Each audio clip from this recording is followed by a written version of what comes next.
We have 92 Nobel laureates in physiology and medicine in America, more than the rest of the world combined. This is a system that has worked and worked well. It is being misrepresented by the Democratic Party. Yeah, this half hour we're talking with representatives who are voting yes, no, and undeclared. You just heard from Ohio Democrat Dennis Kucinich on why he switched his vote this week from no to yes. Now, I'm going to be talking with Parker Griffith. He's a freshman representative from Alabama who switched parties over this whole health care issue. He's a retired oncologist, and he is against it. Congressman Griffith, good morning to you. Thank you for being here with us.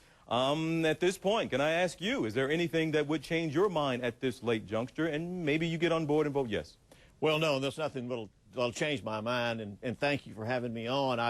I did just receive a call from the House Physician's Office, and there's an unusually large number of shoulder and arm injuries being reported today in the House Physician offices. So although I am not one of those, I would not change my mind. This is a bad bill. It's been a bad bill because the premise of it has been faulty from the start.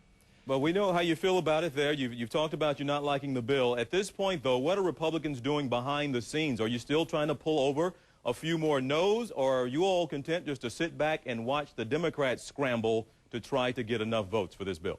Well, they're scrambling very hard, but I think both sides are making their case. I think that we would like for those who know that this is a bad bill to stay firm on their belief that it's not good for the American people and certainly not good for our patients and not good for the health care system in general. Well, Representative Griffith, where do you put the number right now? Where do Republicans think the number is as far as yeses and nos on this bill? I think we're about 4 up. I think we're winning. 4 up? Yes. I think we're about 4 up. The count, depending on whose little chart you're looking at, might go to 3, may go to 2, may go to 5, but I think it's in a flux right now. But we're hoping that those individual Congress people that understand that the GAO number, I don't think anybody over 4 years of age believes the number that was put out by the GAO. I think the almost $1 trillion number doesn't ring true with anybody in America because we've never known a federal program to come in under budget or at budget. So this is a false number. So when we hear Congress people use that as a reason to change from no to yes, we know there's other things going on in the background, but we hope that those who are no remain no. And it'll be a real victory for the American people. Well, Representative Griffith, I want to get back. You talked about numbers there. I want to get back to your numbers. And you talked about, depending on what chart you're looking at, I'd like to know which one you're looking at. We keep talking about the number 216 to pass or to fail. But you're saying you might be as many as 5 up. You think you're somewhere around 220 no's on this bill? We could be at 220 no's, yes. We could be. I think some of the people who have said how they're going to vote over the last 48 hours may not be there. I think we're hearing from our constituents on an hourly basis.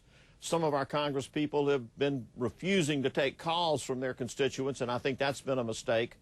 But I think that we're beginning to hear and see that this is a very, very serious bill, and had this been a good bill, you and I would not be having this conversation. If this was a good bill, if this was a bill that the president understood or Nancy Pelosi understood and could explain to the American people, we wouldn't be having this conversation. Well, Representative Griffith, we just heard, I don't know if you were able to hear him, Congressman Kucinich, who, of course, switched his vote from no to yes. He said he did that because he'd like to keep at least the conversation going. And if this bill goes away and dies, it'll be another decade or 2 before we ever get to this point again. Do you see some logic in that before we put away a year's worth of work? Would you think it's a better idea to just keep it going and make changes along the way over the years? I think Congressman Kucinich is a brilliant man, but I think that he's had a lapse.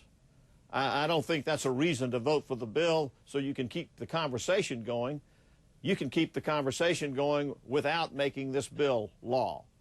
Once this bill is law, it is going to be very, very difficult to change it. And what's going to happen, and I think that maybe Congressman Kucinich may not realize this, and many, many other Congress people may not realize it, but I've been a physician for 40 years. We're getting ready to create a 2-tier system of medicine in America.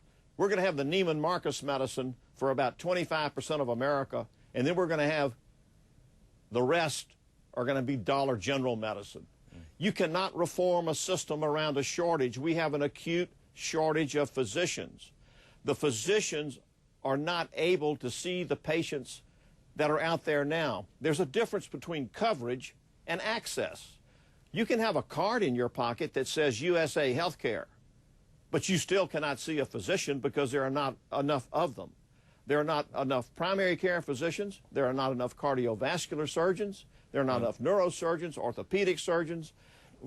I mean, this bill is poorly thought out, and it's going to lead to acute shortages, and those who have are going to be fine. Well, but the poor, the near poor, and the middle class are going to suffer because they're going to have a card that says they can have care, but there's going to be no access to it. Well, Representative Griffith, a lot of people, as you know, disagree and say this bill is well thought out and has been talked about ad nauseum, some would even say. But Representative Griffith, thank you for taking the time as well. I know you're going to be working today. I'm sure we'll be catching up with you again, and we'd love to get a look at your chart that says 220 at some point as well. Representative, thank you so much. We'll talk to you again soon, all right? Thank you. Appreciate you. All right, we're just hearing from Congressman who was voting yes. That was Representative Kucinich. We heard from Representative Griffith there, who was explaining his no vote. Now, the wild card in the debate, the lawmakers who will ultimately determine what happens to health care in this country.